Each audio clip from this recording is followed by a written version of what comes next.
une forte amplitude diurne, une station d'altitude qui enregistre une minimale très élevée, et Bruxelles qui voit sa température réaugmenter en plein milieu de la nuit. Voici quelques détails croustillants de ce coup de chaleur que j'analyse pour vous dans ce décryptage météo numéro 28. Bonjour et bienvenue sur Météo Pédagogie.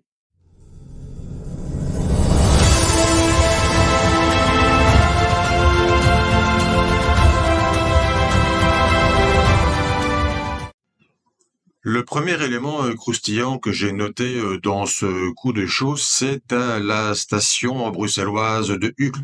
Alors le début juin, la première décade, avait enregistré des températures entre 16 et 22 degrés, mais du 11 au 12 juin, en un jour, en 24 heures, eh bien, on est passé de 22,2 à 30,7, soit une augmentation de 8,5 degrés dans ce laps de temps, ce qui est quand même relativement rare, et on est même passé donc à 32,6 degrés le 13 juin, donc c'est quand même plus de 10 degrés en 2 jours, c'est assez notable.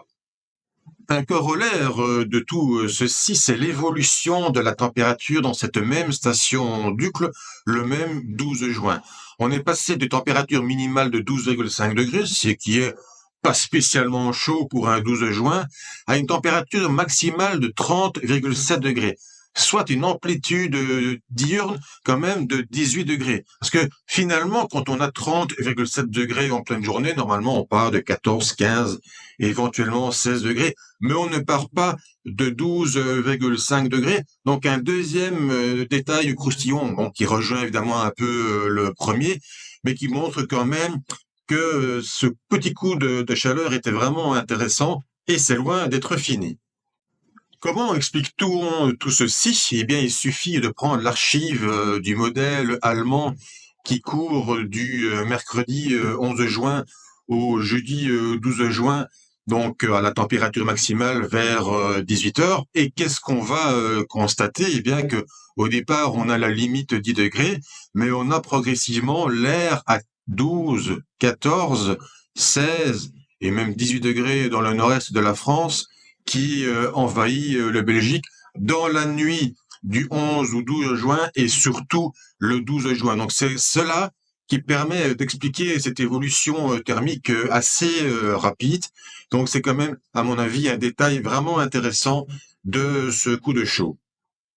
Troisième détail croustillant, et il n'est pas piqué de verre, c'est pas le moins intéressant, ce sont les températures minimales enregistrées donc le 13 juin au petit matin, donc après cette première journée à 30 degrés. Donc vous avez la deuxième colonne ici, les températures minimales. Donc par exemple 18,5 degrés à Uccle, Bruxelles, et on a des températures généralement comprises entre 15 et 19 degrés. Mais remarquez bien la station de Spa La Souvenière, qui est seulement descendue à 19,3 degrés. En quoi c'est intéressant? C'est parce que Spa, c'est quand même dans les reliefs de l'Est de la Belgique, et alors, détail quand même très important, nous ne parlons pas de Spa, de la ville de Spa qui se situe vers 330 mètres, mais de l'aérodrome de Spa qui se situe vers 450 mètres. Et donc, en fait, ce qu'il se passe, c'est que tout simplement, Spa était la deuxième minimale nocturne la plus élevée de Belgique, après Bierset, qui se situe à plus de 200 mètres sur les hauteurs de Liège et qui n'est pas descendu en dessous de 21,0 degrés. Donc, il est quand même très intéressant de remarquer que, par exemple, Uccle est moins haute que Spa La Souvenière, alors que Uccle est à 100 mètres d'altitude. Et évidemment, on peut prendre d'autres stations de basse et moyenne Belgique, comme on dit, qui sont situées généralement autour de 100 mètres ou même autour de 50 mètres, voire encore moins. Eh bien, Spa La Souvenière, situé à plus de 400 mètres d'altitude, eh bien, est difficilement descendu en dessous des 20 degrés durant cette nuit-là. Ceci est d'autant plus remarquable que donc le 12 juin, eh bien, en maximum, eh bien, donc Spa est seulement, entre guillemets, montée à 26,5 degrés, et donc elle est descendue à 19,3 et pas 19,8 comme c'est indiqué ici. Donc ça fait finalement seulement une baisse de température de 7 degrés entre la maximale et la minimale, et donc tout ceci à une altitude, je corrige, de 470 mètres. C'est toujours d'autant plus remarquable que si nous prenons la station d'Elsenborn à 565 mètres d'altitude, qui est parfois considérée comme la station la plus fraîche, la plus froide de Belgique, mais il existe encore des trous à froid bien plus froids que Elsenborn en hiver, eh bien, on était finalement que, entre guillemets, 100 mètres au-dessus, eh bien, cette station est donc descendu à 11,1 degrés. Alors cette fois-ci, on a fait effectivement 25,6 degrés, donc ça fait une amplitude nocturne de 14 degrés. C'est quand même 2 fois plus que l'amplitude de Spa qui était restée à 7 degrés. Alors pour expliquer tout ceci, il faut regarder la topographie de la région de Spa. Vous avez la ville de Spa ici qui est dans le vert, donc dans la vallée, dans un trou à frais, et donc il a fait plus frais à la ville de Spa qu'à l'aérodrome dont vous avez ici le symbole avec l'avion. Et en bordure sud-est, eh bien, vous avez ce massif en rouge qui est situé à plus de 500 mètres d'altitude. Vous avez notamment la fagne de Malchamps là. Et donc l'aérodrome se trouve dans la pente descendante de ce massif, mais plutôt dans la partie élevée et pas dans le Trois Frais. Et ce qui s'est passé, c'est que nous avons eu droit à un faux fön. Alors, contrairement au vrai fön qu'on retrouve dans la Pyrénées, notamment sur le versant français asséché par rapport au versant espagnol, avec donc les précipitations qui se sont déversées sur ce flanc espagnol, et donc le flanc asséché dans le vrai fön côté français a vu les températures augmenter par la compression adiabatique du vrai fön. Et bien là, nous avons eu droit à un faux fön, c'est-à-dire sans précipitation, mais malgré tout avec un vent descendant qui comprime malgré tout la masse d'air. Et donc c'est la raison, pardon, pour laquelle, eh bien, cet aérodrome a vu les températures se maintenir de manière très élevée cette nuit-là, parce que le vent a brassé la masse d'air et l'a comprimée pour obtenir ces températures très élevées. Il faut ajouter à cette explication les radiosondages. Alors vous avez ici le radiosondage de Beauvechain en Belgique, en centre Belgique, le 13 juin 2025 à minuit, heure GMT, donc 2 heures, heure locale. Et si vous prenez ce radiosondage, alors classiquement, il diminue ici avec l'altitude exprimée en hectopascal, mais ce que vous avez, c'est que dans les toutes basses couches, on devine que la température a augmenté. Alors c'est vraiment très très fin. Cela se joue sur 200, 300 mètres tout au plus. Mais ce qu'il se passe tout simplement, c'est que dans les basses couches, eh bien, il y a un rayonnement, alors que dans les couches un peu plus élevées, eh bien, c'est un petit peu différent. Il faut aussi ajouter à cela, c'est que dans les chaudes nuits d'été avec une haute pression de sol et une haute pression d'altitude, eh bien, il est assez classique d'avoir tellement de stabilité qu'on peut avoir une inversion de température. Alors, c'est encore plus visible sur un autre radiosondage, celui de Idar Oberstein dans l'ouest de l'Allemagne, qui était peut-être plus proche d'ailleurs de Spa que celui de Beauvechain. Et là, c'est encore plus net. On voit que la couche avec cette inversion de température et cette isothermie, eh bien, se prolonge quasiment jusqu'à 850 hectopascals, soit 1500 mètres. Et puis après, effectivement, la température diminue. Mais là aussi, on est vraiment dans ces profils typiques de haute pression d'altitude qui maintiennent une inversion de température à une certaine limite. Et là, encore une fois, Idar Oberstein est plus proche de Spa et donc permet d'expliquer en partie pourquoi l'aérodrome de Spa, situé à 470 mètres d'altitude, eh bien, a enregistré cette deuxième minimale, la plus élevée de Belgique, eh bien, en cette nuit du 12 au 13 juin. Un quatrième détail croustillant, quoique ce n'est pas si exceptionnel que ça, c'est remarquable, disons, eh bien, les températures enregistrées donc en Belgique le 13 juin, on est monté jusqu'à 34,1 degrés à Schaffen dans la province d'Anvers et Uccle est monté à 32. Alors, apparemment, c'est plus 32,7 que 32,6, ce qui place quand même Uccle à 2 dixièmes de son record décadaire. Les autres stations avaient quand même un écart un peu plus important avec leur record décadaire qui date essentiellement de l'année 2005. On était à 1 ou 2 degrés du record décadaire à chaque fois. Mais enfin, c'était quand même des températures assez élevées pour un 13 juin. Continuons dans le temps et analysons ce qu'on appelle une anomalie de tropopause. La tropopause, c'est la limite entre la troposphère et la stratosphère. On dit en général qu'elle est située vers 10 000, 12 000 mètres dans la latitude tempérée. Et une anomalie de tropopause, c'est quand la tropopause est plus basse que la normale.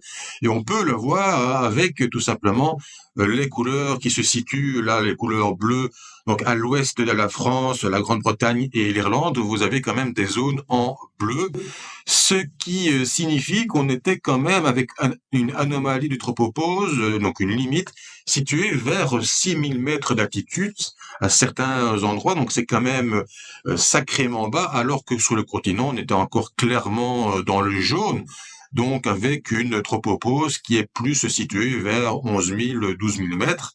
Et donc, cette anomalie de tropopause, eh bien, symbolisait aussi de l'air plus froid qui descendait à une altitude plus basse. Et tout ceci, évidemment, permet de la convection et cela a permis les orages que nous avons connus. À la même heure, donc le vendredi à 19 heures, heure locale, on voit évidemment que à l'avant de cette anomalie de tropopause, eh bien, nous avons le courant jet qui circule et donc évidemment à l'avant vous avez l'impulsion chaude et on comprend pourquoi le vendredi 13 juin à 19 heures heure locale, eh bien, il faisait encore 32 degrés, mais donc le courant jet avec ici le creux qui symbolise l'anomalie de tropopause, a progressivement développé l'offensive orageuse. Cinquième détail croustillant, mais c'est pas croustillant dans un sens très positif, c'est l'évolution des températures à Uccle, donc le 13 juin. On a effectivement le maximum, alors bon 32,4, mais encore une fois on est monté vraiment dans la précision à 32,7, mais ce qui est quand même assez impressionnant, c'est de constater qu'on était à 17 heures à 32,4, 32,3, on diminue de 1 dixième et puis on remonte à 32,4, 18 et 19 heures, et il fait donc encore 31,6 à 20 heures. Donc, évidemment, nous sommes tout proches du solstice et donc la température ne baisse que très lentement en soirée et il a fallu attendre 21 heures pour passer tout juste en dessous des 30 degrés avec 29,7 et à minuit, il faisait encore 25,3 degrés à Uccle, dans une station qui est quand même entourée de pas mal de verre, en dehors de la ville. Donc, dans la ville de Bruxelles, à minuit, à mon avis, il devait encore faire 27, 28 degrés. Et alors, observez, last but not least, horreur et damnation, la température qui remonte à 2 heures du matin à 25,4 degrés. Alors, heureusement, elle a vraiment plus franchement rebaissé en deuxième partie de nuit pour atteindre le minimum de 20,6 degrés à 6 heures du matin. Mais admettez que voir la température remonter à 25 degrés et plus à 2 heures du matin, eh bien, ce n'est pas très agréable pour le confort. Mais donc, première nuit tropicale à Bruxelles le 13 juin de l'année. Donc, c'est quand même pas mal. Alors pourquoi tout ceci, me direz-vous? Eh bien, cette remontée en pleine nuit, eh bien, on peut observer qu'à 2 heures du matin, eh bien, brutalement, le vent s'est quand même levé dans la région bruxelloise avec un vent moyen à 22 km/h, mais surtout des rafales à 50 km/h. Tout ceci a pu brasser évidemment la masse d'air et la réchauffé. Il faut tenir compte aussi du fait qu'il y avait des nuages qui se sont approchés de la région de Bruxelles et le vent et les nuages sont liés évidemment à un phénomène tout à fait classique. Qu'est-ce qu'il s'est passé à 2 heures du matin? Eh bien oui, chose classique, la remontée d'orage sur les Hauts-de-France et l'ouest de la Belgique. Alors, ils n'ont pas affecté la région bruxelloise, mais évidemment, les rafales sortantes de ces orages et les nuages ont affecté la région bruxelloise. Et ceci explique cela, donc, mais après, évidemment, tout ceci s'est décalé vers le nord-est et la température a pu quand même un peu baisser en deuxième partie de nuit, mais sans doute pas suffisamment pour profiter vraiment de notre sommeil.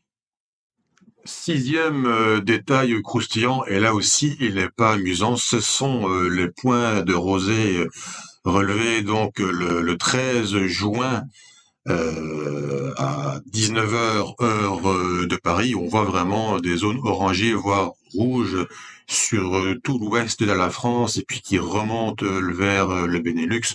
On est clairement généralement au-delà de 20 degrés avec des valeurs. Regardez, on a même 26 degrés dans le sud-ouest de la France. On a là un 23,3, on a un 25,1 dans le nord de la France, 23,9, etc. En Belgique, on a généralement 17, 18, 21, 23 degrés de point de rosée. Encore une fois, le point de rosée, c'est comme si on avait, avec 25,1, 25 degrés de température, sous abri, et 100% d'humidité, ce qui provoquerait un humidex qui serait, à mon avis, autour des 39 et 40 degrés.